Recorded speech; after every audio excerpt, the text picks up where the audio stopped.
a fucking trigger. Hello everyone. Today I'm bringing you a new, dramatic thriller. The story begins with a man carrying a bag of weapons walking through airport security. Miraculously, he passes the inspection. The security officer, who sees weapons in the bag on the monitor, pretends not to notice.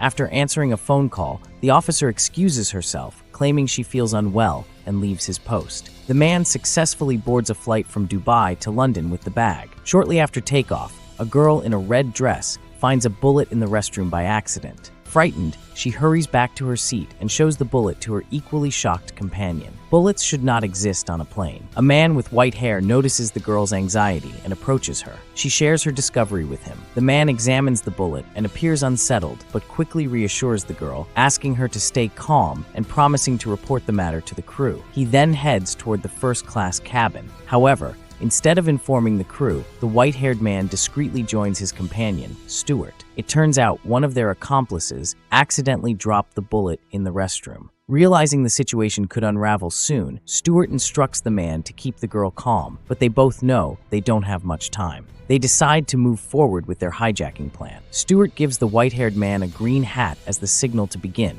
The man returns to the economic class cabin and puts on the hat. Their accomplices immediately understand the signal. One of them quickly retrieves a toiletry bag from a suitcase, goes into the restroom, and pulls out a handgun, loading it with bullets. 5 minutes later, the hijackers reveal their weapons, swiftly taking control of the cabin. Terrified, the passengers remain seated, too afraid to make any moves. The hijackers then seize a flight attendant and use the intercom to threaten the passengers, warning that no one will get hurt if they stay seated and follow instructions. Next, they begin confiscating all communication devices from the passengers. Meanwhile, male flight attendant Arthur takes advantage of the hijackers' distraction to quietly inform Captain Robin in the cockpit about the hijacking. Unfortunately, a hijacker spots him and quickly intervenes. The captain sees the hijackers in the cabin through the surveillance system and immediately contacts the security control center in Dubai. He reports a security incident on board and requests ground support. However, the hijackers already know detailed information about the crew. They bring a blonde flight attendant,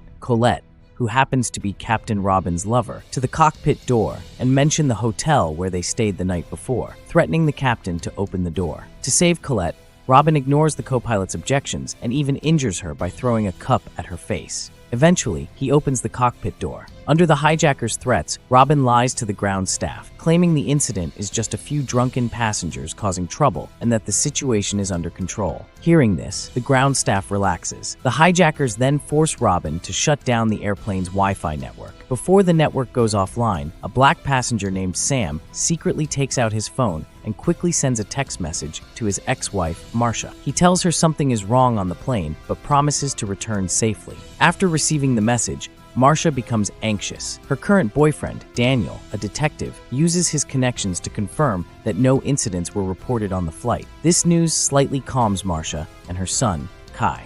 Why is Sam so confident that he will be safe? He is a negotiation expert, skilled at persuading others by weighing the pros and cons. He observed them calmly and noticed some unusual behavior from the hijackers. Then, he deliberately hands his phone to the hijacker leader, Stuart. Surprised, Stuart asks why Sam would risk coming forward just to hand over his phone. But Sam's following words leave Stuart even more shocked. I don't care about any of those people. Just want to get home to my family. Sam tells the hijackers that there are over 200 people on board, but they are only a small group. If anything goes wrong, the plane could crash midway. He offers to help them if they let him return home safely. The hijackers are stunned that someone would volunteer to assist them. They checked Sam's passport but found no indication of any particular background. Sam then analyzes their situation, pointing out that the white-haired man had approached them in a rush earlier, which indicates their plan had gone awry and they were forced to act prematurely. He also notes that over 6 hours remain until the flight reaches its destination, leaving plenty of time for more complications to arise. Meanwhile, two brave passengers in the back row of the economic class improvise weapons by pulling wires from the seats and stuffing socks with golf balls. When one of the hijackers walks by, they launch a coordinated attack, managing to knock the gun out of his hand. However, the other hijackers quickly intervene, subduing and beating the two passengers. While the hijackers search for the dropped gun, Sam picks it up but promptly hands it back to them. This unexpected action causes the hijackers to lower their guard toward him. Sam then hands them a note that says, "The pilot is a problem." Curious, the hijacker leader, Stuart, asks why. Sam explains that the captain's role is limited to takeoff and landing, as the plane operates on autopilot for most of the flight. If the captain remains in the cockpit, he might change the flight path. To confirm this, Stuart confronts the captain, who admits that autopilot controls the flight during cruising. Convinced, the captain is pulled out of the cockpit. This is precisely the outcome Sam had hoped for. Sam establishes a covert communication channel with the captain using a game console from his seat. Through this connection, the captain informs Sam that the dispatch center on the ground has no idea what's happening on the plane. Sam pretends to cooperate with the hijackers to get them to lower their guard while looking for an opportunity to save everyone on board. The captain reveals that once the plane enters Iraqi airspace, local aviation control will contact the captain directly for confirmation. If there is no response, fighter jets will be dispatched immediately. Soon, a communication request from the ground Iraq arrives, asking to speak with the captain. Sam warns the hijackers that they must respond quickly, or the plane could be shot down by fighter jets at any moment. After some hesitation, the hijackers decide to let the captain return to the cockpit. Robin successfully verifies his identity, but secretly adjusts the flight path before leaving his seat. Meanwhile, a Dubai aviation staff member notices inconsistencies in the captain's earlier report. They review the boarding surveillance footage and discover suspicious behavior from an airport security officer named Neela. When the staff member goes to Neela's home, they find that both Neela and her husband have been killed. As the staff member is about to leave, a hijacker disguised as a cleaner appears and shoots him. In the UK's Air Traffic Control Center, a late-arriving staff member, Alice, learns about the situation from her colleagues. She notices that the flight path has deviated 3 degrees. According to post-9/11 protocols, any deviation in a flight's path is considered a distress signal. The ground team deduces that someone on board is signaling for help, aligning with Sam and the captain's plan. Knowing the distress signal has been sent, the captain makes eye contact with Sam to confirm the next step in their plan. At this moment, an elderly couple in the first class begins arguing about something. They aren't speaking English, so Sam and the curly-haired passenger next to him, Hugo, can't understand. Curious, Hugo tries to discover what's happening, but the distressed woman refuses to explain, claiming it's nothing. A girl nearby, however, understands their language and tells Sam and Hugo that the old man is saying the hijackers' guns are fake and only loaded with blanks. Hearing this, Hugo instantly becomes confident and tries to convince Sam to join him in overpowering the hijackers. Cautious Sam points out that the hijackers seem highly organized and wouldn't take the risk of using fake guns. He urges Hugo not to act recklessly. Still, Hugo insists they can't waste this opportunity and asks the girl to ask the old man why he's so sure the guns are fake. The elderly man's wife strongly objects, but the man eventually tells the girl that he has served in the Egyptian military for over 30 years and has dealt with numerous hijackings. He explains that it's rare for real bullets to be used in such situations. Most are blanks. Blanks only make noise without firing shells and are meant to intimidate. He also points out that using real bullets could accidentally puncture the cabin, causing a loss of pressure. Since the earlier gunfire didn't damage the plane, he deduces the guns must be loaded with blanks. Hugo becomes more determined, suggesting they can confirm by checking the floor for shell casings. Pretending to feel sick, he writes a note and then gags himself to simulate vomiting. On his way back from the restroom, he discreetly tosses the note toward the back of the cabin. A nearby female passenger takes the risk of picking it up. The note reads, "Check the floor for bullet casing. If none are found, turn on your overhead reading light." The woman starts searching the floor but is noticed by a hijacker. Quick thinking, she drops her glasses on the ground and pretends she is looking for them, successfully avoiding suspicion. She then turns on her overhead reading light to signal Hugo. Hugo informs Sam that there are no casings on the floor, but Sam remains cautious, insisting it's too risky to act without certainty. Meanwhile, ground control contacts the cockpit, questioning the captain about the flight path deviation. The captain lies, claiming he adjusted the route due to wind conditions. However, ground control demands that he return to the original course. Noticing that the captain is talking to someone, Stuart angrily strikes him in the head with a gun. Sam quickly intervenes, reminding Stuart that the plane can only land with the captain. His bold action enrages Stuart, who threatens to punish him. Stuart attempts to attack Sam, but grabs and immobilizes him by the wrist. Another hijacker threatens the other passengers with a gun, forcing Sam to let go. The hijacker leader, Stuart, demands Sam smile and prepare to be struck in the head with a gun stock, creating a tense standoff. Sam decides to take a gamble. He asks the girl to confirm with the old man whether the guns are loaded with blanks. Meanwhile, male flight attendant Arthur notices that the person in the back is searching for a shell casing and informs Sam that the girl in the red dress found a bullet in the restroom shortly after takeoff. Sam instructs the old man to draw a diagram showing the difference between blanks and real bullets and has the girl verify it. A flight attendant requests permission from the hijackers to serve food to the passengers. The hijackers refuse, but agree to give each passenger a bottle of water. During water distribution, Arthur slips the diagram to the girl and instructs her to react based on the bullet's characteristics. After careful inspection, the girl confirms that the guns are loaded with blanks and signals this information to Sam. On the ground, Alice, who notices abnormalities in the flight's trajectory, contacts Zahar from the counterterrorism department. Zahar confirms the flight has been hijacked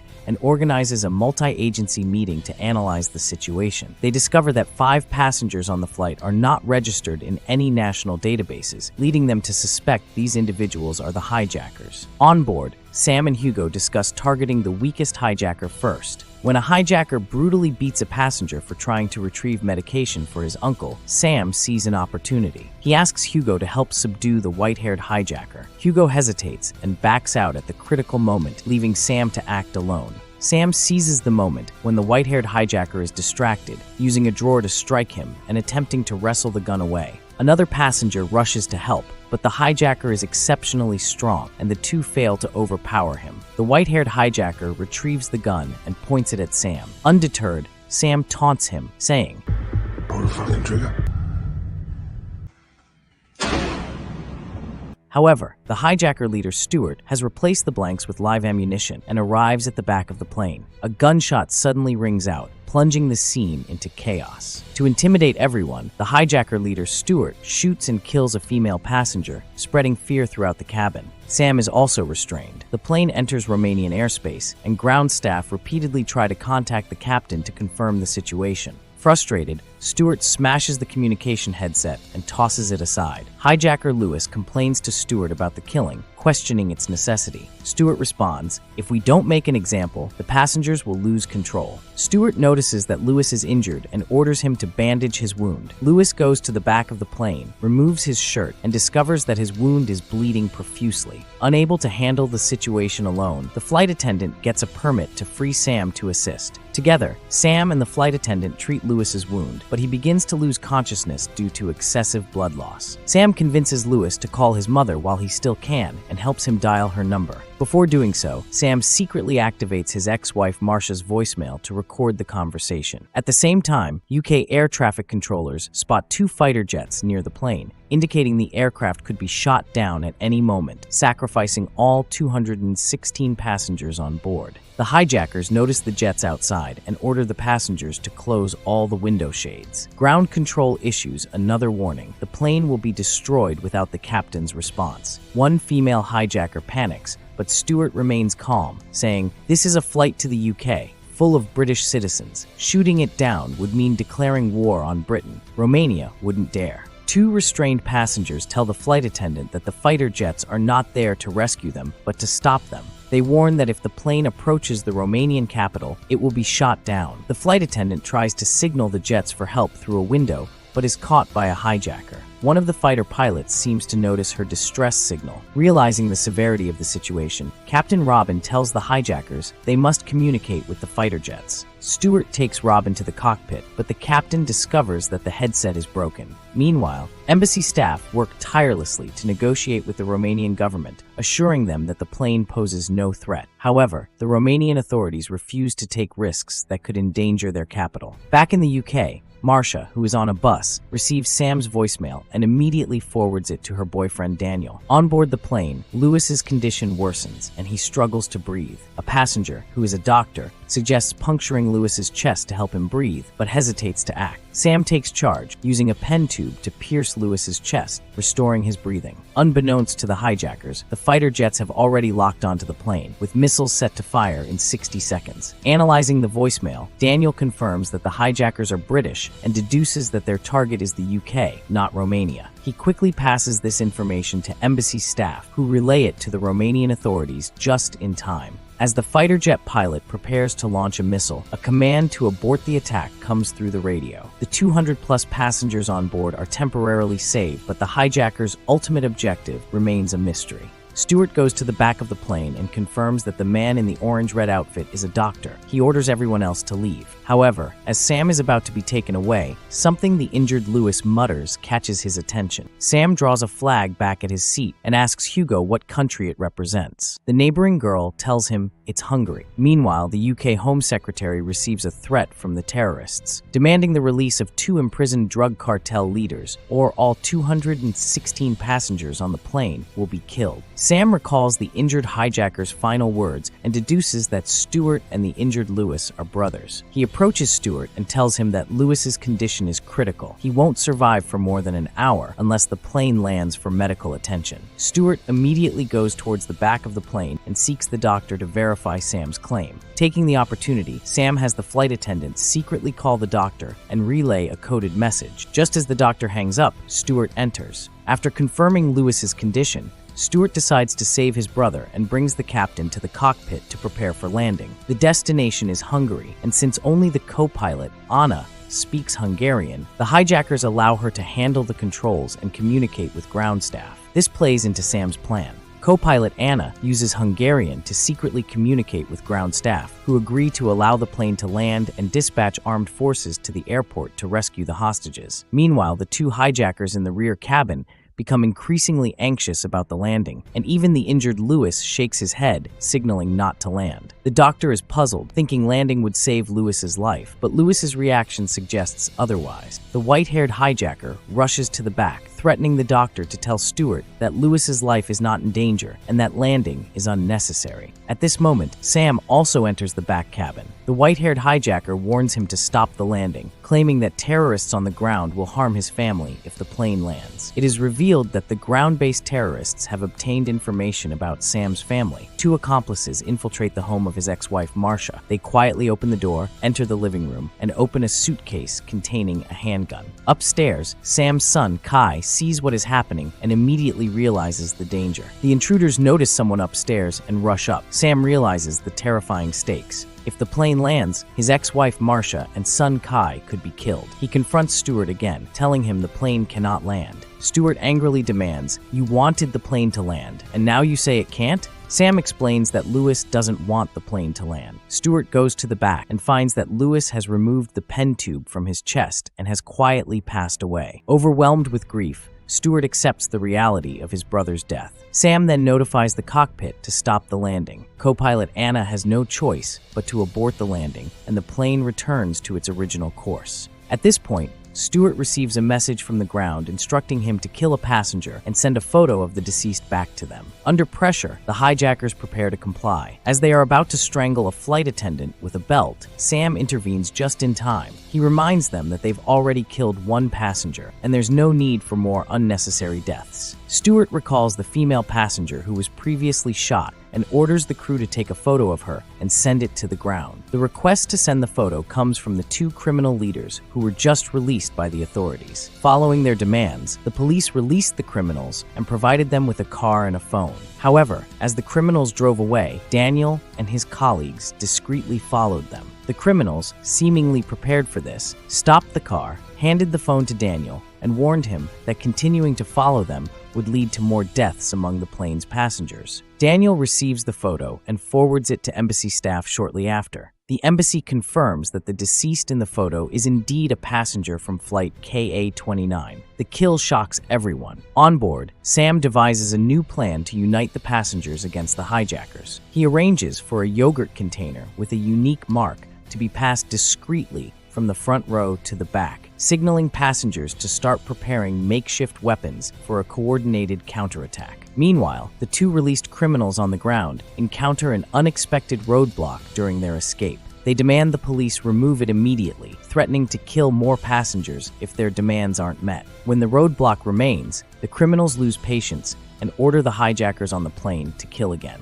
As Stewart prepares to shoot a female passenger, Sam tackles him, and the two engage in a fierce struggle. At that moment, a woman dressed in white calmly stands up and walks to the restroom. Inside, she ties her hair back with an elastic band, retrieves a handgun from her bag, checks the magazine, and loads it. After leaving the restroom, the woman briskly walks to the cockpit. Without hesitation, shoots the captain in the head. She then storms into the cockpit. The passengers, along with the hijackers, are left in utter shock by the sudden, unexpected turn of events. Sam confronts Stewart, asking if the woman in white is one of their accomplices. Stewart insists he doesn't know her. Meanwhile, the passengers in the cabin begin to fight back. Several passengers manage to overpower the white-haired hijacker and seize his gun. Sam tells Stewart that handing over his weapon is the only way to ensure his safety. Realizing it's impossible to kill all the passengers, Stewart reluctantly gives the gun to Sam. The passengers, now fueled by anger, attempt to retaliate against the hijackers. One even threatens Sam with the gun, but it turns out to be blank. Sam calms the passengers, assuring them that the hijacking threat has been neutralized. However, he warns them of an even greater danger. The woman in white is in the cockpit,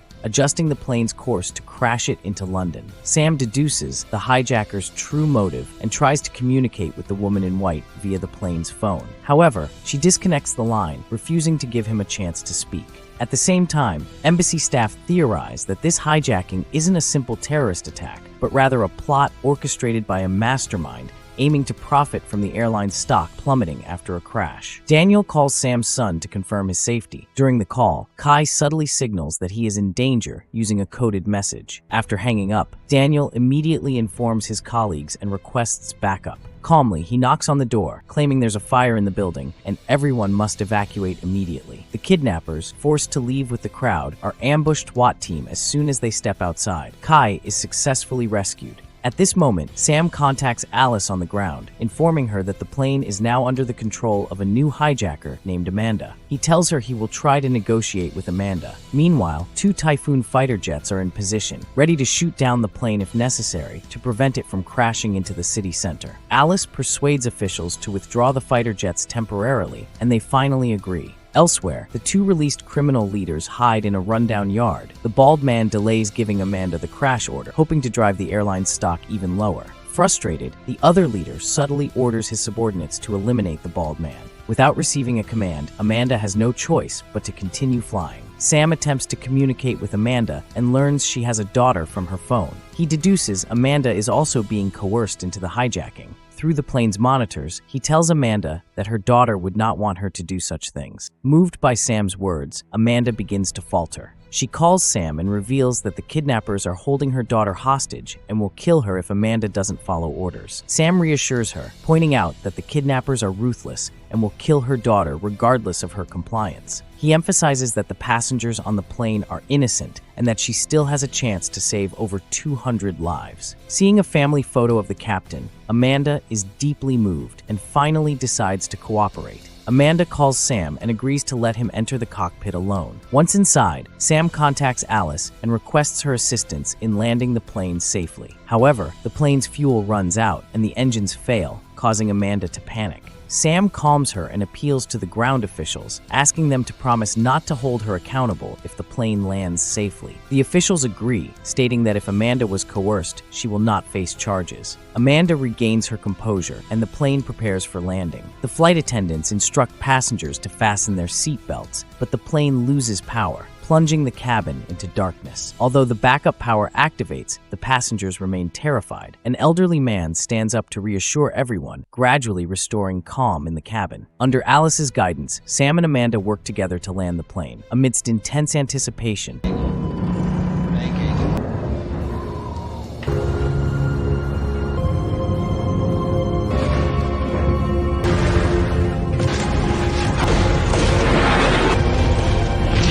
the aircraft finally touches down safely. Emergency vehicles, including ambulances and fire trucks, quickly arrive, and all passengers evacuate safely. Sam returns to the cabin to retrieve something, but the door suddenly shuts. Stewart has broken free from his handcuffs, and the gun from the cockpit is missing. Realizing the danger, Sam hides and waits for the right moment to act. He ambushes Stewart when he is distracted, and at that moment, the police storm the cabin and successfully subdue Stewart. In the end, Sam single-handedly saves all the passengers on board, emerging as the hero of the ordeal. This concludes the Hijack Season 1 recap. Thanks for watching. If you enjoyed this video, please subscribe to our channel, click the bell, and select all for more thrilling recaps. See you in the next video.